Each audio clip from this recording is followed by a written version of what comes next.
সংবিধান সংস্কার, গণভোটের রায় বাস্তবায়ন ও জ্বালানি সংকট সহ সমসাময়িক নানা ইস্যুতে মগবাজারে আলফালা মিলনায়তনে ১১ দলীয় ঐক্যের বৈঠক চলছে। এ বিষয়ে জানাতে সরাসরি যুক্ত হচ্ছেন সহকর্মী মোহাম্মদ সোহাগ বিশ্বাস। সোহাগ, এই যে বৈঠক চলছে, বৈঠকে কি কি বিষয়ে আলোচনা হচ্ছে, এ বিষয়ে কিছু জানতে পেরেছেন কিনা একটু জানাবেন।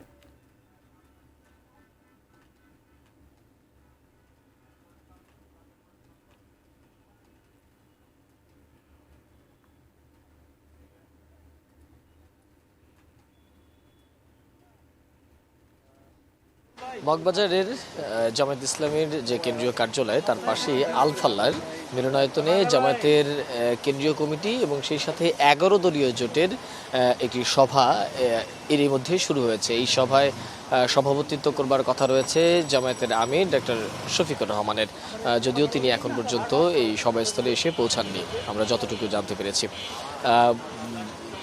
আজকের যে সভা, সেই সভায় যে বিষয়গুলো নিয়ে সবথেকে বেশি আলোচনা হতে পারে সেই বিষয়গুলোর মধ্যে অন্যতম হচ্ছে সংসদ অধিবেশন শুরু হওয়ার পর থেকে যে বিষয়টি নিয়ে সবথেকে বেশি চর্চিত হচ্ছে সেটি হচ্ছে জুলাই সনদের বাস্তবায়ন। বিরোধী দলের পক্ষ থেকে বারবারই এই বিষয়টি তাগাদ দেওয়া হয়েছে, যেহেতু গণভোটে হ্যাঁর পক্ষে বেশিরভাগ মানুষ মতামত দিয়েছিলেন এবং হ্যাঁ ভোটটি পাশ হয়, কিন্তু গণভোট বাস্তবায়ন প্রক্রিয়া নিয়ে সংসদে বেশ সরকারি দল এবং বিরোধী দলের মধ্যে বেশ কয়েকদিন উত্তপ্ত অবস্থা আমরা দেখেছি। সেই বিষয়টি নিয়েই এখানে বিরোধী দলের অর্থাৎ ১১ দলীয় যে জোট রয়েছে তারা বৈঠকে বসেছেন যে তাদের আসলে পরবর্তী কার্যক্রম কী হবে। এরই মধ্যে বিরোধী দল রাজধানীর যে বায়তুল মোকাররম রয়েছে সেখানে এই ইস্যুতে বিক্ষোভ মিছিলও করেছেন। আজকের যে এজেন্ডাগুলো রয়েছে তার মধ্যে জ্বালানির সংকট একটা, সেটা হচ্ছে গত কয়েকদিন ধরে বৈশ্বিক যে অবস্থা অর্থাৎ যুদ্ধ পরিস্থিতির কারণে বাংলাদেশে জ্বালানি সংকট তীব্র আকার ধারণ করেছে।